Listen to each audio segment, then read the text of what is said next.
Hi, it's me again with Corel Draw Tips and Tricks. And just last night I made a video on how to make a whole new toolbar underneath your menu bar with the nudge distance. And the reason you want to do that because your nudge is here.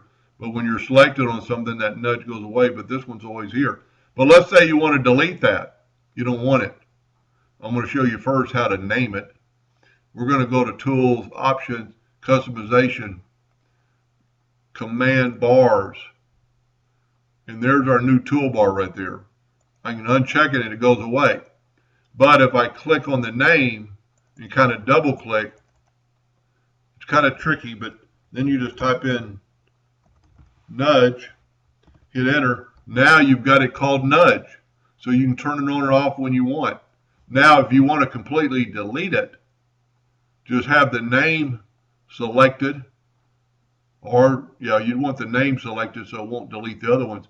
And we're going to delete it completely, and now it's gone. It's even gone from here.